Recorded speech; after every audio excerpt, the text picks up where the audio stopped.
السلام علیکم ناظرین، قسط نمبر 168 کے لاسٹ پارٹ میں خوش آمدید۔ ایپیسوڈ کی شروعات میں کائی قبیلے میں موجود اورحان ہولوفیرا کا گھونگھٹ اٹھا دیتا ہے، پھر اسے ہار پہناتے ہوئے کہتا ہے، تم نے میری زندگی میں آ کر میرے ماضی، حال اور مستقبل کو روشن کر دیا۔ میرا رب ہمیں ایسے بچوں سے نوازے جو ہمارے خیمے میں پیار کے ساتھ پروان چڑھیں گے اور ہماری زندگیاں خوشگوار بنائیں گے انشاءاللہ۔ تو ہولوفیرا کہتی ہے، مجھے امید ہے کہ ہم ایک ساتھ بہت خوش رہیں گے۔ اورحان کہتا ہے، ہم تمہارے ساتھ بہت مشکل وقتوں سے گزرے ہیں ہولوفیرا، لیکن ہم نے جو بھی جدائی سے ہی اس نے ہماری محبت کو مزید مضبوط کیا۔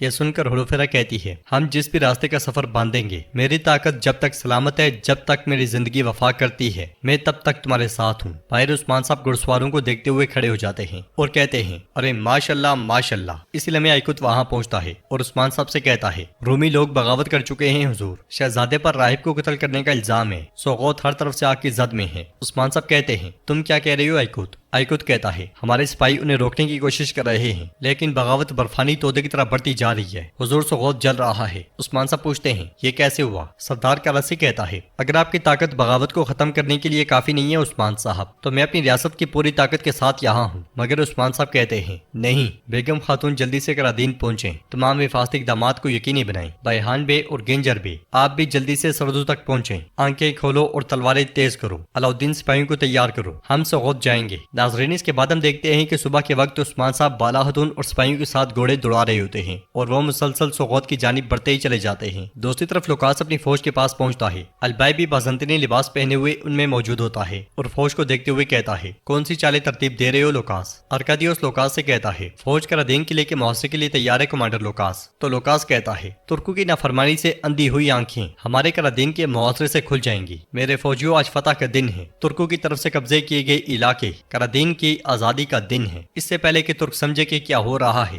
ہم پہلے سے اندر ہوں گے۔ فتح مقدس روم کی ہے، پوری دنیا کو بازنطینیوں کی طاقت کا مشاہدہ کروانے کے لیے چلو، فتح روم کی ہے، فتح روم کی ہے۔ اس کے ساتھ ہی وہ سب کرادین قلعے کی جانب روانہ ہو جاتے ہیں۔ سب کے آگے بڑھ جانے کے بعد البائی ایک طرف نکل جاتا ہے، ادھر کائی قبیلے میں گونچا کام کاج میں مصروف ہوتی ہے۔ فاطمہ ہولوفیرا اور ہزال کے ساتھ اس کی جانب بڑھتے ہوئے کہتی ہے، بھابھی، ایسے وقت میں جب آپ دونوں خوش ہوتے، دیکھیں شادی کی صبح کیا ہوا۔ گونچا کے پاس پہنچ کر ہولوفیرا کہتی ہے، گونچا میں تمہارا ہاتھ بٹاتی ہوں، مگر گونچا اسے جھڑک دیتی ہے اور کہتی ہے، نہ کرو نہ کرو، مجھ سے دور رہو، کیا تمہیں سمجھ نہیں آ رہی؟ تم آتے ساتھ ہی اپنے ساتھ مصیبتیں لائی ہو۔ ہولوفیرا اس کے سامنے آتے ہوئے کہتی ہے، بس کرو گونچا، بہت ہو گیا، یہ وقت نہیں ہے۔ ہزال بھی کہتی ہے، گونچا نہ کرو، حالات بہت ہی کشیدہ ہیں۔ ہولوفیرا کا دل بھی جل رہا ہے، مگر گونچا کہتی ہے، یہ آگ ہولوفیرا نے جلائی اور یہی میرے بچے کی موت کے سبب بنی، اب اس کی جلائی گئی آگ کائی قبیلے کو جلا دے گی۔ رومی بغاوت کی وجہ تم ہو ہولوفیرا، اور تمہاری وجہ سے ہی ہمارے لوگ جل رہے ہیں۔ فاطمہ آگے بڑھتے ہوئے گونچا سے کہتی ہے، ہولوفیرا بھی اداس ہے، آپ دیکھ نہیں رہی ہیں؟ تو گونچا کہتی ہے، دیکھ رہی ہوں، بالکل دیکھ رہی ہوں فاطمہ، اور سب کچھ سمجھ رہی ہوں، لیکن واضح ہے کہ آپ لوگ اندھے ہو گئے ہیں، تمہیں صرف میرا درد نظر نہیں آ رہا، شاید اس قبیلے میں میری کوئی جگہ نہیں ہے۔ یہ کہتے ساتھ ہی گونچا چلی جاتی ہے۔ ادھر سوغوت تباہی کا منظر پیش کر رہا ہوتا ہے، سپاہی آگ بجھانے میں مصروف ہوتے ہیں۔ اس لیے عثمان صاحب سوغوت میں داخل ہوتے ہیں اور یہ منظر دیکھ کر انہیں بہت غصہ آتا ہے۔ گھوڑے سے اترنے کے بعد بالا خاتون آگے بڑھتے ہوئے کہتی ہیں، یہ کیسا کینہ اور کیسی نفرت ہے، سب کو جلا کر راکھ کر دیا ہے۔ تو برہان کہتا ہے، وہ یقیناً اس کی سزا بھی کاٹیں گے بالا خاتون۔ جرکتائی کہتا ہے، یہ آگ کیسے بجھے گی، وہ پاگلوں کی طرح ہر طرف حملہ آور ہیں، یہ ہجوم ترکوں کی طاقت کو دیکھے بغیر کیسے ہوش میں آئے گا؟ تو عثمان صاحب کہتے ہیں، اگر بیڑیا اپنا غصہ ہمیشہ ظاہر کرتا تو اس میں اور کتے میں کوئی فرق نہ رہتا۔ اورحان علاؤالدین سپاہیوں کے ساتھ آگے بڑھو اور حفاظتی اقدامات کو بڑھاؤ۔ کرادین قلعے میں سپاہیوں کی دوڑیں لگی ہوتی ہیں۔ بیگم یوسف کے ساتھ آگے بڑھتے ہوئے کہتی ہے، ترک اور روم ہرگز آمنے سامنے نہیں آئیں گے، راستوں پر پہرا دیا جائے گا، منتشر رومیوں کو تلوار کے استعمال کے بغیر روکا جائے گا۔ تو یوسف کہتا ہے، کیا قبیلے سے سپاہی بلا لیں؟ مگر بیگم سے روکتے ہوئے کہتی ہے، نہیں، وہ سرحد کی حفاظت کو یقینی بنائیں گے۔ اس لیے میں سپاہی آ کر کہتا ہے، بیگم خاتون لوکاس اپنی فوج کے ساتھ قلعے کی جانب آ رہا ہے۔ یہ سنتے ساتھ ہی وہ دونوں بہت پریشان ہو جاتے ہیں۔ یوسف پوچھتا ہے، اب کیا کریں گے باجی؟ وہ دونوں بھاگتے ہوئے قلعے کی بلندی پر جاتے ہیں تو دیکھتے ہیں کہ سامنے لوکاس ایک بڑی فوج کے ساتھ موجود ہوتا ہے، دور دور تک اس کی فوج پھیلی ہوتی ہے۔ یہ دیکھ کر بیگم خاتون مزید پریشان ہو جاتی ہیں۔ کچھ دیر کے بعد ارکادیوس قلعے کے نیچے پہنچتا ہے اور کہتا ہے،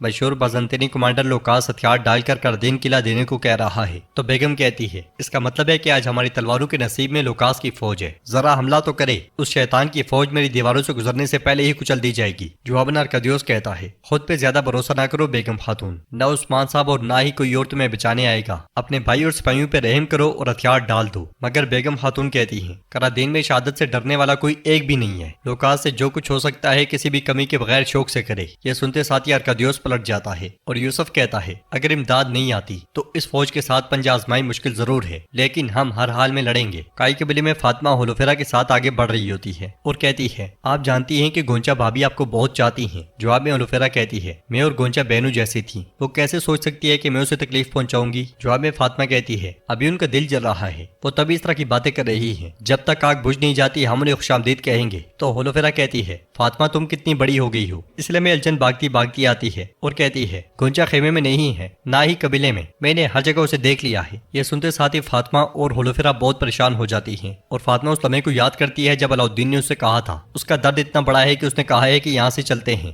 یہ خیال آنے کے بعد فاطمہ کہتی ہے بھابھی ہرگز کوئی پاگل پن مت کیجیے گا۔ سوغوت میں سپاہی اس گھر سے صندوق باہر نکالتے ہیں تو سیبوں کے ساتھ ہتھیار پڑے ہوتے ہیں، جنہیں دیکھتے ہوئے عثمان صاحب کہتے ہیں یہ معصوم رومی عوام کی طرف سے کی جانے والی چیز نہیں ہے، ظاہر ہے کہ شیطان ہمارے پیچھے ہے۔ تو بالا خاتون کہتی ہے غداری چھپ کر کی جاتی ہے مگر غداری چھپ نہیں سکتی، یقیناً ایسا کرنے والوں سے اس کا حساب لیں گے۔ اس لیے میں البائی کی جانب سے بھیجا ہوا خط عثمان صاحب کو موصول ہوتا ہے۔ خط کو پڑھنے کے بعد عثمان صاحب مزید پریشان ہو جاتے ہیں اور کہتے ہیں لوکاس کرادین کی جانب بڑھ رہا ہے، یہ سوغوت کی بغاوت ہماری توجہ ہٹانے کے لیے تھی، جلدی کرو ہم کرادین جا رہے ہیں۔ ادھر لوکاس کہتا ہے کرادین تم میری جیت کا نشان ہو، میرے فوجیوں ہمت سے موت کا سامنا کرنے والے کبھی شکست نہیں کھاتے۔ ترک ہماری نسلوں کو ناپید کرنا چاہتے ہیں اور ہم اس کی اجازت کبھی نہیں دیں گے۔ پھر تلوار لہراتے ہوئے مقدس روم کے لیے نعرے بلند کرتا ہے۔ یہ دیکھ کر بیگم خاتون سپاہیوں سے کہتی ہیں جنگی ترتیب میں آؤ، تو سپاہی تیر تان لیتے ہیں۔ یوسف بھی تلوار بے نیام کرتے ہوئے کہتا ہے اللہ ہمارا حامی و مددگار ہو، مگر بازنطینی فوج کے آگے بڑھتے ساتھ ہی نیزہ ان کے سامنے آ لگتا ہے۔ نیزوں کو دیکھتے ساتھ ہی لوکاس رک جاتا ہے اور وہاں آنے والا کراسی بگی سے باہر آتا ہے۔ وہ لوکاس سے پوچھتا ہے تم اس جوش کے ساتھ کہاں جا رہے ہو لوکاس؟ تو لوکاس کہتا ہے کراسی صاحب اصل میں آپ یہاں کیوں آئے ہیں؟ جواب میں سردار کراسی کہتا ہے اپنی عقل کو زہر جیسا سمجھنے والے ایک کمانڈر کو اس کی حد بتانے آیا ہوں۔ لوکاس غصے سے پوچھتا ہے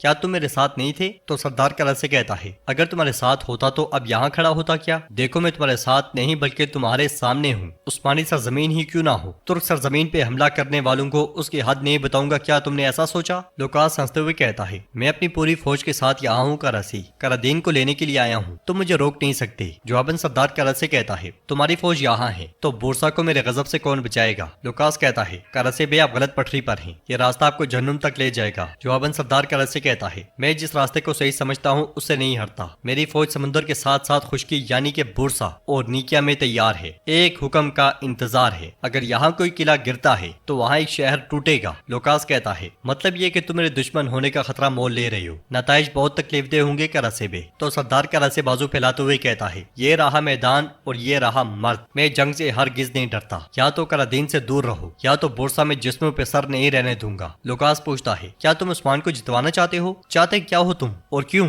تو سردار کراسی اپنے اصلی رنگ میں آتے ہوئے کہتا ہے تم نہیں سمجھو گے لوکاس، عثمان اب زیادہ بری طرح سے ہارا ہے۔ یہ سنتے ساتھ ہی لوکاس سوچ میں پڑ جاتا ہے۔ ادھر عثمان صاحب سپاہیوں کے ساتھ کرادین کی جانب رواں دواں ہوتے ہیں اور ان کی آواز گونجتی ہے عثمان بہت سے راستوں پر چلا، بہت دوڑا، اپنے ساتھ راستے میں بہت سے ساتھی ملے اور بہت سے سرکش ملے، میں ہمت نہیں ہارا اور تھکا نہیں، میں حق کے راستے پہ رسول اللہ صلی اللہ علیہ وسلم کے سنت کے مطابق چلا، ترکوں کے ہمیشہ کے لیے امن تک پہنچنے کے لیے میں اپنی اور اپنے ہمسفروں کی زندگیوں سے دستبردار ہو گیا۔ میں نے اپنے وطن کو اس وقت پھیلایا جب ہم ایک ہجرت کرنے والا قبیلہ تھے، اب میں ایک ریاست بن گیا ہوں، اب میں ساری دنیا کو کہتا ہوں یا تو ریاست کا سربراہ بنوں گا یا قوموں کے خوراک بن جاؤں گا۔ تو ناظرین اس کے ساتھ یہ ایپیسوڈ بھی اختتام پذیر ہوتی ہے۔ اگر آپ کو ویڈیو پسند آئے تو ویڈیو کو لائک کر دیں، چینل کو سبسکرائب نہیں کیا ہوا تو سبسکرائب کرنے کے ساتھ ساتھ نوٹیفیکیشن بیل کو